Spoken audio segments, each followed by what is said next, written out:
વિદ્યાર્થી મિત્રો, આપણે ધોરણ 12 કોમર્સમાં અભ્યાસ કરી રહ્યા છીએ પ્રકરણ 1 સૂચકાંક. એ સૂચકાંકમાં આપણે અત્યાર સુધીમાં વિભાગ ડી માં જે બોર્ડની એક્ઝામમાં મોટા પ્રશ્નો પૂછાય છે એ મોટા પ્રશ્નોનો આપણે અભ્યાસ કરી રહ્યા છીએ. આપણું પ્રકરણ છે સૂચકાંક. દાખલાઓ તો બધાય આપણે પહેલેથી ગણી નાખ્યા છે, પણ થિયરીના પ્રશ્નો જે છે અને થોડાક એના MCQ એ આપણે સમજવાના બાકી છે. આપણે MCQ સમજતા પહેલાં મોટા પ્રશ્નો છે એનો આપણે ખાસ અભ્યાસ કરવો પડશે.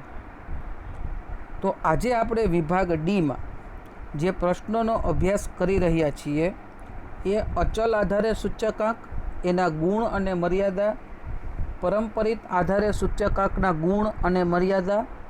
પછી આપણે પ્રશ્ન જોયો તો અચલ આધારે સૂચકાંક અને પરંપરિત આધારે સૂચકાંક, એ બંને વચ્ચેનો તફાવત છે. એ તફાવતનો આપણે અભ્યાસ કરેલો છે. આજના લેક્ચરમાં આપણે તમારા પાઠ્યપુસ્તકમાં આપેલો પ્રશ્ન નંબર 4 જીવન નિર્વાહ ખર્ચનો સૂચકાંક, એનો અર્થ અને જીવન નિર્વાહ ખર્ચનો સૂચકાંકની રચના કરતી વખતે ધ્યાનમાં રાખવાની બાબતો, એનો આજે આપણે અભ્યાસ કરવાનો છે. બાળકો, આ પ્રશ્ન જે છે એ અલગ અલગ રીતે વિભાગ ડીમાં પૂછાય છે. ક્યારેક એની મર્યાદા પૂછાય છે, ક્યારેક એના ફાયદા પૂછાય છે, અને ક્યારેક આ પ્રશ્ન જે છે ધ્યાનમાં રાખવાના મુદ્દાઓ, એનો પણ ક્યારેક બોર્ડમાં આપણને પ્રશ્ન જોવા મળે છે. આના પ્રશ્નોમાં ખાસ કરીને વિકલ્પોમાં આપણને આ પ્રશ્નો છે એ ખૂબ કામ લાગે છે. આપણે જ્યારે વિકલ્પો સોલ્વ કરશું એટલે તમને ખ્યાલ આવી જશે. તો ચાલો આજે આપણે શરૂઆત કરીએ. પ્રશ્ન નંબર 4 જીવન નિર્વાહ ખર્ચનો સૂચકાંકનો અર્થ આપી તેની રચના કરતી વખતે ધ્યાનમાં રાખવાના મુદ્દાઓ જણાવો. પહેલાં તો બાળકો એ સમજી લઈએ કે જીવન નિર્વાહ ખર્ચનો સૂચકાંક એટલે શું. તો કે કોઈ એક સમયે કોઈ એક વર્ગના જીવન નિર્વાહ ખર્ચમાં આધાર વર્ષની સરખામણીએ થતો ટકાવારી ફેરફાર દર્શાવતા સૂચકાંકને તે વર્ગ માટેનો જીવન નિર્વાહ ખર્ચનો સૂચકાંક કહે છે. કોઈ પણ એક સમયે કોઈ એક વર્ગ માટે આધાર વર્ષની સરખામણીમાં ચાલુ વર્ષના એના થતા ખર્ચમાં કેટલો ટકાવારી ફેરફાર થયો એ જાણવા માટે થઈને જે સૂચકાંકનો ઉપયોગ કરવામાં આવે છે એને જીવન નિર્વાહ ખર્ચનો સૂચકાંક કહે છે. ટૂંકમાં આપણી ભાષામાં કહીએ તો લોકોના જીવન નિર્વાહને માટેના જે ખર્ચ છે એ ખર્ચમાં પહેલાં અને અત્યારના સંજોગોમાં કેટલો ફેરફાર થયો છે એનો ટકાવારી અંદાજ મેળવવા માટે જે સૂચકાંકનો ઉપયોગ થાય છે એ સૂચકાંકને બાળકો જીવન નિર્વાહ ખર્ચનો સૂચકાંક કહે છે. તો લોકોના જીવન ધોરણ માટે આપણે દાખલાઓ જોઈ ગયા. ખોરાક, કપડાં, ઘરભાડું, પરચુરણ સમૂહ, આના દાખલાઓ જોઈ ગયા. તો આ દરેક ખર્ચ છે એ વ્યક્તિના જીવન સાથે સંકળાયેલા ખર્ચ છે. તો એનો જ્યારે તમે ફેરફાર ગણતરીમાં લેતા હો ત્યારે તમારે ખૂબ કાળજી રાખવી પડે. તો આવો જીવન નિર્વાહ ખર્ચનો સૂચકાંક છે એ નક્કી કરતી વખતે કયા મુદ્દાઓ ધ્યાનમાં રાખવા, તો એમાં પહેલો મુદ્દો છે રચનાનો હેતુ. સમાજના કયા વર્ગ માટે જીવન નિર્વાહ ખર્ચના સૂચકાંકની રચના કરવાની છે તે સૌ પ્રથમ નક્કી કરવામાં આવે છે, જેથી તે વર્ગના લોકોની જરૂરિયાતો મુજબ વસ્તુની પસંદગી, તેમના ભાવ, ભાર વગેરે અંગે નિર્ણય લઈ શકાય. આમ જીવન નિર્વાહ ખર્ચના સૂચકાંકની રચના માટેનો હેતુ સ્પષ્ટ હોવો જોઈએ. આપણને પહેલાં તો એ ખબર હોવી જોઈએ કે આપણે જીવન નિર્વાહ ખર્ચનો સૂચકાંક શોધીએ છીએ તો એ કયા સમૂહ ને કયા વર્ગ માટે જોઈએ. કારણ કે દરેક વર્ગની જરૂરિયાત અલગ હોય. દરેક વસ્તુ માટે દરેક વર્ગની જે જીવન નિર્વાહ માટેની જરૂરિયાતો છે એ અલગ અલગ હોય. એટલે સૌથી પહેલાં તો રચનાનો હેતુ આપણને ખબર હોવો જોઈએ કે આપણે કયા વર્ગ માટે થઈને જીવન નિર્વાહ ખર્ચનો સૂચકાંક શોધીએ છીએ. તો એના માટે આપણે એ રીતે વસ્તુની પસંદગી થઈ શકે, એ રીતે આપણે એના માટે ભાર નક્કી કરી શકીએ. ત્યાર પછી કૌટુંબિક અંદાજપત્ર તપાસ. જે વર્ગના લોકો માટે જીવન નિર્વાહ ખર્ચના સૂચકાંકની રચના કરવાની હોય તે વર્ગના કેટલાક કુટુંબોને યાદચ્છિક નિદર્શ પસંદ કરી નિદર્શ કૌટુંબિક અંદાજપત્ર તપાસ કરવામાં આવે છે. રેન્ડમલી સિલેક્ટ કરવા પડે કુટુંબો કે કયા કયા કુટુંબો છે એ કઈ કઈ વસ્તુઓ પાછળ કેટલો ખર્ચ કરે છે, અથવા તો કઈ કઈ જીવન જરૂરિયાતની વસ્તુઓ એવી છે કે જે આ કુટુંબો માટે મહત્ત્વની છે. એ કઈ વસ્તુઓને પહેલું પ્રાધાન્ય આપે છે, કઈ વસ્તુને એના પછીનું પ્રાધાન્ય આપે છે.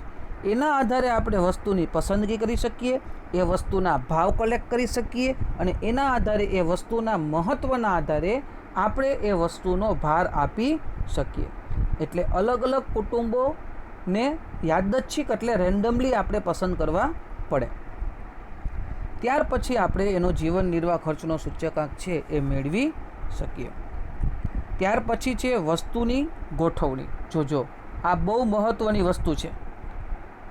કૌટુંબિક અંદાજપત્ર તપાસ દ્વારા મળતી વસ્તુઓની યાદીને સામાન્ય રીતે આ પ્રમાણે 5 વિભાગોમાં ગોઠવવામાં આવે છે. ખોરાકની વસ્તુ, કાપડ, મકાન ભાડું, બળતણ અને વીજળી તથા પરચુરણ ખર્ચ. તમે વિચારો બાળકો, આપણે વ્યક્તિનો જીવન નિર્વાહ ખર્ચનો સૂચકાંક શોધીએ છીએ. જીવન નિર્વાહ એટલે શું? તો કે એને એનું જીવન પૂર્ણ કરવા માટે જે પાયાની સગવડો, પાયાની જે સવલતો છે, એ સવલતો માટે એને કઈ કઈ પાયાની જરૂરિયાત છે, એ જરૂરિયાતના આધારે એનો સૂચકાંક નક્કી થાય. તમે આ 5 વસ્તુ જુઓ તો ખોરાક, કપડાં, મકાન ભાડું, બળતણ અને પરચુરણ ખર્ચ, આ 5 વસ્તુઓને જ્યારે એકઠી કરો ત્યારે કોઈ પણ વ્યક્તિનો જીવન નિર્વાહ ચાલે. આ તો આપણે સમજી શકીએ. એટલે વસ્તુઓની ગોઠવણી જે છે એ એના જરૂરિયાતના ક્રમમાં ગોઠવેલી છે. માણસની સૌથી પહેલી જરૂરિયાત છે ખોરાક અને કપડાં, બરાબર. ત્યાર પછી આવે મકાન ભાડું, ત્યાર પછી બળતણ વીજળી અને પછી શું આવે? પરચુરણ. એટલે વસ્તુઓની ક્રમમાં ગોઠવણી છે એ જીવન નિર્વાહ ખર્ચના સૂચકાંકમાં ખૂબ જ અગત્યનો ભાગ ભજવે છે. ત્યાર પછી વસ્તુઓની ભાવ પ્રાપ્તિ. આપણે સૂચકાંક શોધવો છે તો ખોરાક, કપડાં, ભાડું, પરચુરણ એની પાછળ કેટલા રૂપિયાનો ખર્ચ કરે છે અથવા તો એ વસ્તુનો ભાવ કેટલો છે એ પણ આપણે જાણવું પડે. તો જ આપણે સાચો અંદાજ છે એ અંદાજને આપણે મેળવી શકીએ છીએ. શું કહે છે સમજો. જે વર્ગના લોકો જે વિસ્તારમાં રહેતા હોય તે વિસ્તારમાંથી પસંદ થયેલી વસ્તુના છૂટક ભાવ સરકાર માન્ય કે વિશ્વાસપાત્ર દુકાનેથી મેળવેલા હોય છે, બરાબર. જો આમાંથી વિકલ્પ બને કે જીવન નિર્વાહ ખર્ચનો સૂચકાંક શોધતી વખતે કયા ભાવ ધ્યાનમાં લેવાય છે, તો અહીંયા તમને જવાબ મળી ગયો કે છૂટક ભાવ છે એ ધ્યાન ઉપર લેવાય છે. પણ છૂટક ભાવ ધ્યાન ઉપર લેવાય છે એ ગમે ત્યાંથી ગમે તે ભાવ ધ્યાન ઉપર નથી લેવાનો. કાં તો એ ભાવ સરકારે નક્કી કરેલા હોવા જોઈએ, સરકાર માન્ય દુકાનોમાંથી ભાવ લેતેલા હોવા જોઈએ, અથવા તો કોઈ વિશ્વાસપાત્ર દુકાન છે જે વર્ષો જૂની પેઢીઓ છે એ દુકાનોમાંથી ભાવ છે એ લેવામાં આવે છે. ક્યારેક જુદી જુદી દુકાનેથી જુદા જુદા સમયે મળતા ભાવોની સરેરાશ ધ્યાનમાં લેવાય છે. વસ્તુના છૂટક ભાવ મેળવવા વસ્તુના જથ્થાને એકમ પ્રમાણે એકમ તરીકે લઈશું. જેમ કે 1 કિલોગ્રામના ₹10 મુજબ ભાવ મેળવવા જોઈએ, નહીં કે 1 રૂપિયાનું 100 ગ્રામ. સમજાય છે? 1 રૂપિયાનું 100 ગ્રામ નહીં, પરંતુ 1 કિલોગ્રામનો કેટલો ભાવ છે, બરાબર. 1 રૂપિયામાં કેટલી વસ્તુ આવે છે એમ નહીં, કેટલા ગ્રામ વસ્તુ કેટલા રૂપિયાની આવે છે એ રીતે છૂટક ભાવ છે એ તમારે મેળવવાના થાય છે. બરાબર. આવા છૂટક ભાવ સૂચકાંકની જરૂરિયાત મુજબ અઠવાડિક, પખવાડિક, માસિક કે વાર્ષિક ધોરણે મેળવી શકાય છે. અમુક વસ્તુ તમે જુઓ તો સિઝનલ હોય. દાખલા તરીકે રેનકોટ છે, બરાબર. આપણે કપડાં લીધું, કપડાં એક જીવન જરૂરિયાતની વસ્તુ માટે લીધું, તો શિયાળામાં ભાવ અલગ હોય, ઉનાળામાં ભાવ અલગ હોય, ચોમાસામાં ભાવ અલગ હોય. તો આના માટે થઈને ભાવ કેવી રીતે પસંદ કરે છે તો કે અઠવાડિક એટલે કે દર અઠવાડિયાના ભાવ, અથવા તો પખવાડિક એટલે કે દર 15 દિવસના ભાવ, મહિનાના ભાવ, અથવા તો વાર્ષિક ધોરણે પણ ભાવ છે એ મેળવી શકાય છે. ત્યાર પછી મહત્ત્વની વસ્તુ આધાર વર્ષની પસંદગી. આ પ્રશ્ન છે એ આપણે અગાઉના પ્રશ્નોની અંદર જોઈ ગયા છીએ, તેમ છતાંય આપણે આનું એક વખત પુનરાવર્તન કરી લઈએ.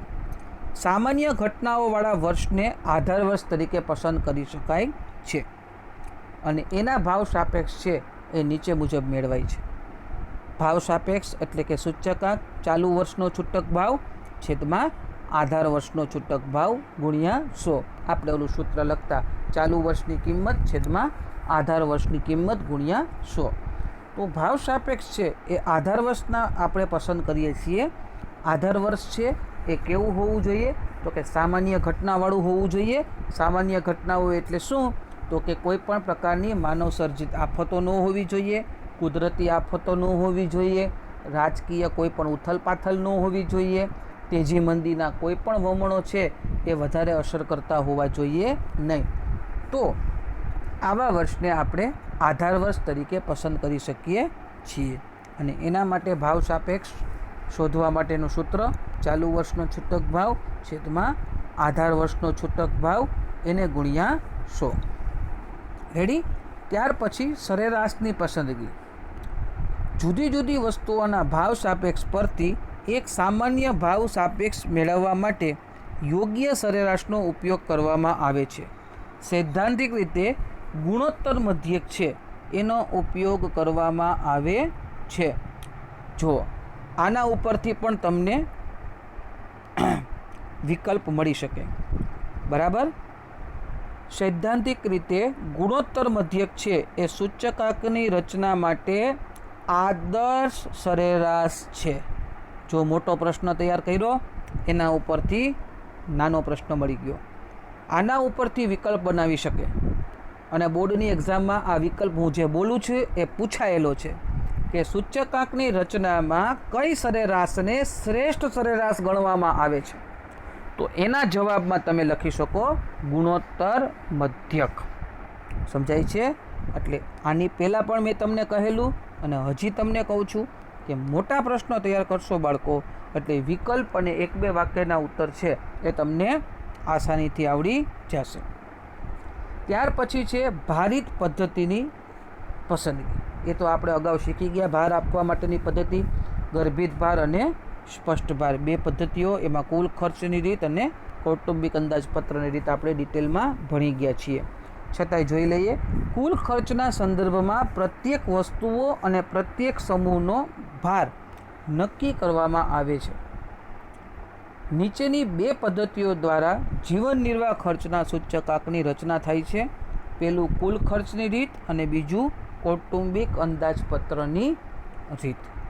ભારની પસંદગીમાં જીવન નિર્વાહ ખર્ચના સૂચકાંક આપવા માટે થઈને મુખ્યત્વે પદ્ધતિઓ કેટલી છે તો કે 2.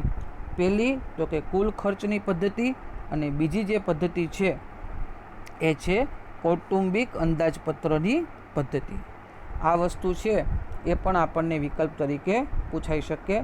એ મેં તમને જ્યારે મોટા પ્રશ્નો હું તમને શીખડાવતો હતો ત્યારે જ આ વસ્તુ મેં તમને કહી દીધી હતી.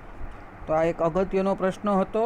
જીવન નિર્વાહ ખર્ચનો સૂચકાંક એટલે શું અને તેની રચના કરતી વખતે ધ્યાનમાં રાખવાની બાબતો જે છે એ ધ્યાનમાં રાખવાની બાબતો આપણે જોઈ ગયા છીએ. ત્યાર પછીનો અગત્યનો પ્રશ્ન આપણે કહી શકીએ કે જીવન નિર્વાહ ખર્ચના સૂચકાંકના ઉપયોગો જણાવો. આપણે જે જીવન નિર્વાહ ખર્ચનો સૂચકાંક જોઈએ છીએ તો એ જીવન નિર્વાહ ખર્ચના સૂચકાંક માટેના ઉપયોગો કયા કયા છે. કે ઉપયોગો છે એનો આપણે અભ્યાસ કરીએ. ઉપયોગો જે છે એ ઉપયોગો આપણને આપેલા છે. એમાં પહેલો ઉપયોગ છે કે જીવન નિર્વાહ ખર્ચનો સૂચકાંક જે તે વર્ગના લોકોની વાસ્તવિક આર્થિક પરિસ્થિતિનું ચિત્ર રજૂ કરે છે. આથી તે વર્ગના લોકોને ચૂકવવામાં આવતું વેતન, મોંઘવારી ભથ્થા, બોનસ તેમજ અન્ય પ્રકારના ભથ્થામાં ફેરફાર સૂચવવા માટે આ સૂચકાંકનો ઉપયોગ થાય છે. આપણે એમ કહીએ કે આપણા દેશમાં તો કરોડો ફોર વ્હીલ છે એ ફરે છે, પણ કરોડો ફોર વ્હીલ જે ફરે છે એ તો કરોડપતિ માણસો ફેરવે છે, સામાન્ય માણસ ફેરવી શકતું નથી. તો જીવન નિર્વાહ ખર્ચનો સૂચકાંક છે એ શું કરે છે? પાયાના જે વ્યક્તિઓ જે છે, બરાબર, જે સામાન્ય માણસ છે, સામાન્ય નાગરિક છે, એના જીવન નિર્વાહનો સૂચકાંક મેળવે અને એ વર્ગના લોકોને ખરેખર શું ઘટે છે એનો અંદાજ તમે જીવન નિર્વાહ ખર્ચના સૂચકાંક પરથી મેળવી શકો છો.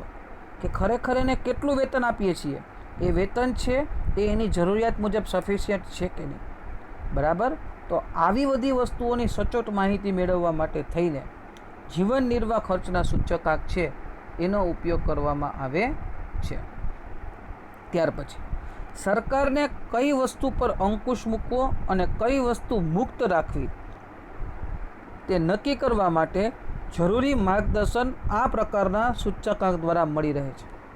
આપણે અગાઉ જોઈ ગયા કે જે કોઈ પણ વસ્તુનો જીવન નિર્વાહ ખર્ચનો સૂચકાંક મેળવવા માટે ભાવ તમે લ્યો છો, એ છૂટક ભાવ કાં તો સરકારી દુકાનોમાંથી લેવો અને કાં કોઈ વિશ્વાસપાત્ર દુકાનોમાંથી મેળવવું, કે જેના આધારે સરકાર છે એ નક્કી કરી શકે કે આપણે કઈ વસ્તુઓમાં કેટલો ભાર રાખવાનો છે, કઈ વસ્તુઓને આપણે મુક્ત રાખવાની છે ભાવ વધારામાંથી, અને કઈ વસ્તુઓ ઉપર આપણે ભાવ વધારો કરવાનો છે, અથવા તો કઈ વસ્તુઓ છે એ નાગરિકને ફ્રી ઓફ કોસ્ટ મળી શકે, અથવા તો કઈ વસ્તુઓ જે છે એ નાગરિકને હવે મુફ્ત નહીં આપીએ તો ચાલશે.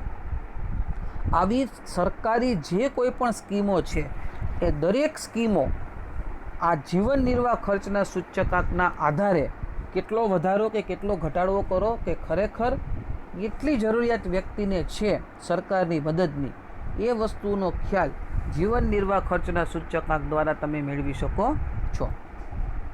ત્યાર પછી ત્રીજો મુદ્દો, કોઈ વસ્તુ પર કર નાખવાથી તેની જુદા જુદા વર્ગના લોકોના જીવન નિર્વાહ પર શી અસર થાય છે તેનો અભ્યાસ કરી તે અનુસાર કર નીતિ ઘડતર કરવા માટે સરકાર માટે ઉપયોગી વસ્તુ છે. એ તો આપણે જોઈ ગયા. સરકારને જો કોઈ પણ પ્રકારની યોજનાઓ લાગુ કરવી હોય અથવા તો કોઈ પણ વસ્તુ ઉપર ટેક્સ રાખવો હોય તો એ ટેક્સ સરકાર આ જીવન નિર્વાહ ખર્ચના સૂચકાંકનો ઉપયોગ કરી અને નક્કી કરી શકે. કારણ કે સરકારને ખબર પડી જાય કે આ વસ્તુ છે એ પબ્લિક આસાનીથી ખરીદી શકે એમ છે, એને હવે સરકારની મદદની જરૂરિયાત નથી, તો સરકાર એ વસ્તુને મુક્ત કરી શકે છે. અથવા તો કોઈ વસ્તુઓ એવી છે કે જેનો વપરાશ વધી ગયો છે અને જેનો વપરાશ ખરેખર ન વધવો જોઈએ, તો આવી વસ્તુઓ ઉપર ટેક્સ સરકાર વધુ લગાવી નાખે, જેથી કરીને એ વસ્તુનું વેચાણ છે એ ઘટી જાય. તો સરકારી નીતિઓમાં પણ જીવન નિર્વાહ ખર્ચનો સૂચકાંક છે એ ખૂબ જ અગત્યનો અને મહત્ત્વનો છે. ત્યાર પછી ચોથો ફાયદો છે નાણાંની ખરીદ શક્તિમાં થતો ફેરફાર માપવા અને કમાનારની વાસ્તવિક આવક જાણવા માટે આપણે સૂચકાંકનો ઉપયોગ કરવામાં આવે છે. આ વસ્તુ આપણે દાખલામાં પ્રેક્ટિકલી જોઈ ગયા કે કોઈ એક વ્યક્તિનો સૂચકાંક છે એ 100થી વધીને 125 થયો, એની આવક છે એ 14,000થી વધીને 15,500 થઈ, તો ખરેખર ખરીદ શક્તિ વધી કે ઘટી તે તમે મેળવી આપો. સી વિભાગના ટૂંકા દાખલાઓમાં આપણે જોઈ ગયા. તો ત્યારે આપણે ત્રિરાશી મૂકતા કે 100 સૂચકાંક હોય ત્યારે 14,000ની આવક હોય તો 125ના સૂચકાંકે આવક કેટલી થવી જોઈએ, તો એના આધારે તમે વ્યક્તિની નાણાંની ખરીદ શક્તિ તમે જોઈ શકતા કે ભાઈ ખરેખર તો આવક આ વ્યક્તિની એટલી થવી જોઈએ. દેખીતી રીતે આવક વધે છે, પણ સૂચકાંકની દ્રષ્ટિએ તમે જો વિચારો તો એ વ્યક્તિની આવક છે એમાં એટલો બધો કોઈ વધારો જોવા મળતો નથી. તો આ વસ્તુ પણ તમે જીવન નિર્વાહ ખર્ચના સૂચકાંકને આધારે નાણાંની ખરીદ શક્તિ છે એ જોઈ શકો છો. પાંચમો અને છેલ્લો ફાયદો, જુદા જુદા વર્ગના તેમનું જીવન ધોરણ ઊંચું લાવવા કયા પ્રકારની વિશિષ્ટ સગવડની જરૂરિયાત છે તે નક્કી કરવા સરકારી સંસ્થાઓ અને જાહેર સંસ્થાઓ તેનો ઉપયોગ કરી શકે છે. તો આપણે પહેલાં જ જોઈ ગયા કે કોઈ પણ નવી યોજના છે એ દાખલ કરવી હોય પબ્લિક માટે તો એ યોજના કેટલી કારગર નીવડશે અને ખરેખર વ્યક્તિને જે વસ્તુની જરૂરિયાત છે એટલા પૂરતી જ એને સગવડતાઓ આપવી અને કયા કયા પ્રકારની સગવડતાઓ આપવી એ જીવન નિર્વાહ ખર્ચના સૂચકાંકને આધારે તમે નક્કી કરી શકો છો. ત્યાર પછી જીવન નિર્વાહ ખર્ચના સૂચકાંકની મર્યાદા. ફાયદાઓ હોય તો સાથે સાથે મર્યાદાઓ પણ હોય. પહેલી મર્યાદા, સમાજના બધા જ વર્ગો માટે એક સામાન્ય જીવન નિર્વાહ ખર્ચનો સૂચકાંક રચી શકાતો નથી.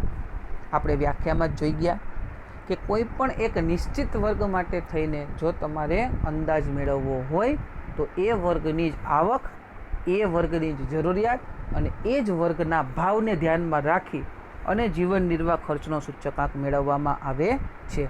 તો સમાજના દરેક વર્ગ માટે તમારે કોઈ એક સામાન્ય સૂચકાંક મેળવવો હોય તો એમાં જીવન નિર્વાહ ખર્ચનો સૂચકાંક છે એ તમને મદદરૂપ થઈ શકતો નથી.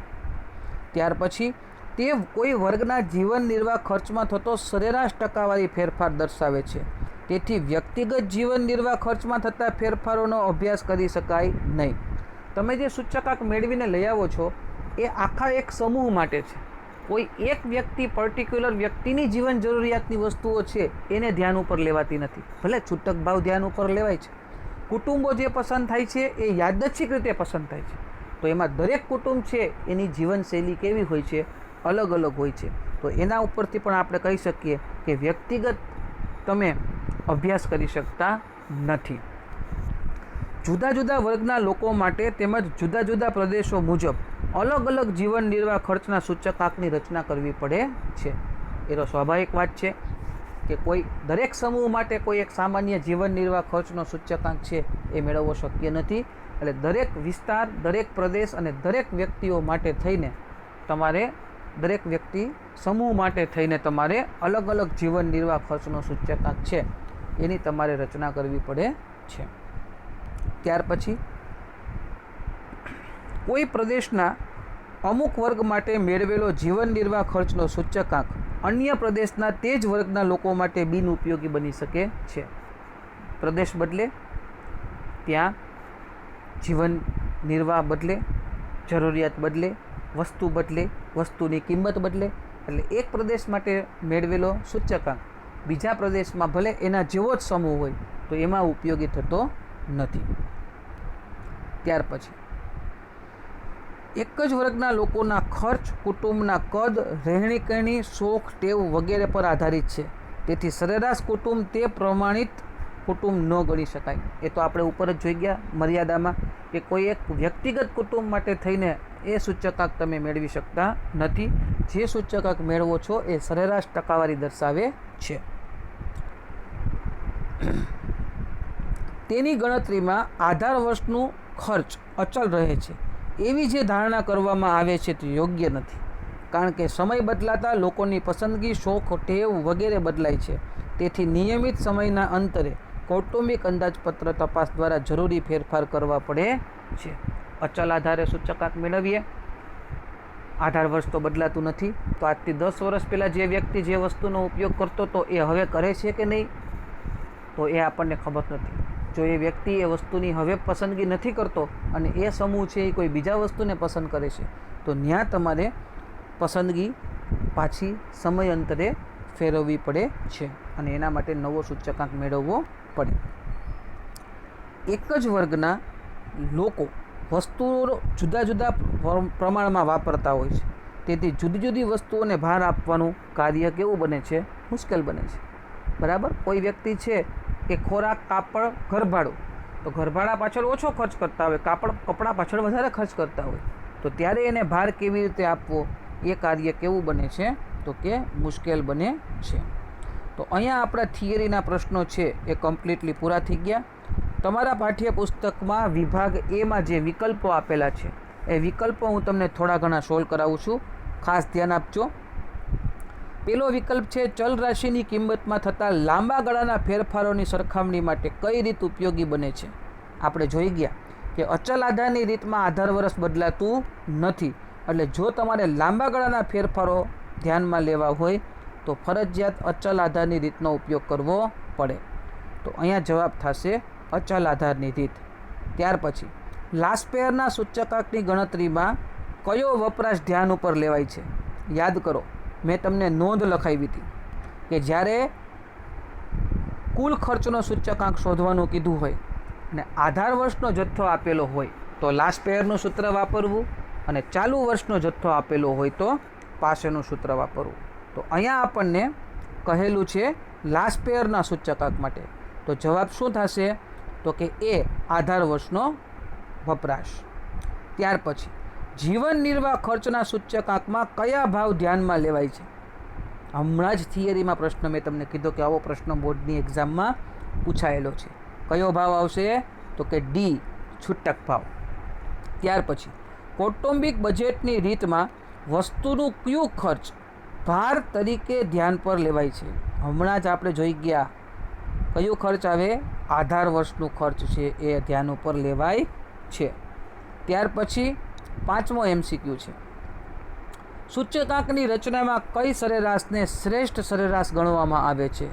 આજના જ લેક્ચરમાં આપણે થિયરીમાં મેં તમને અંડરલાઇન કરીને સમજાવ્યું.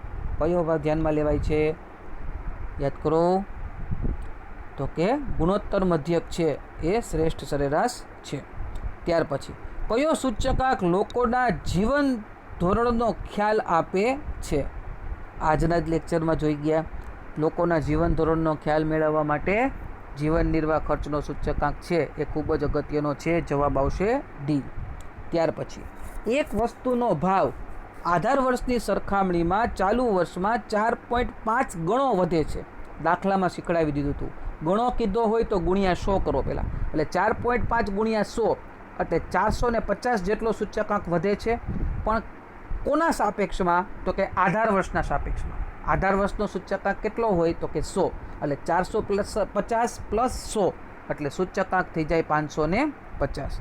ત્યાર પછી દાખલો છે એ આપણે ગણી ગયા છીએ 8મો. 9મો દાખલો જે છે એ પણ આપણે ગણી ગયા છીએ. 10મા દાખલામાં સૂત્ર ભણી ગયા છીએ. 11મો દાખલો પણ આપણે ગણી ગયા છીએ અને 12મો MCQ આપણે સોલ્વ કરી લીધેલો છે. તો બાળકો, આપણે જોયું કે મોટા પ્રશ્નોને આધારે આપણે MCQ છે એ સરળતાથી વ્યવસ્થિત આપણે ગણી શકીએ છીએ. એટલે મોટા પ્રશ્નો ખાસ તૈયાર કરવા, જેથી કરીને આપણે AB વિભાગમાં આપણને કોઈ જાતનો પ્રોબ્લેમ થાય નહીં. ઓકે, તો આશા રાખું છું કે આજે સમજાવેલા પ્રશ્નો છે એ તમે વ્યવસ્થિત રીતે સમજ્યા હશે. આ દરેક પ્રશ્ન છે એ તમારે તમારી ફેરબુકમાં વ્યવસ્થિત લખવાના છે. અને AB વિભાગ તો ખાસ, કારણ કે 10 માર્કના MCQ અને 10 માર્કના 1-2 વાક્યના ઉત્તરો બોર્ડની એક્ઝામમાં પૂછાય છે. એટલે આપણને એમાં પૂરેપૂરા માર્ક્સ પણ મળે. બરાબર. તો અહીંયા આપણું સૂચકાંક ચેપ્ટરની થિયરી કમ્પ્લીટલી પૂરી થઈ ગઈ છે. હવે મળીશું નેક્સ્ટ લેક્ચરમાં. ત્યાં સુધી આવજો.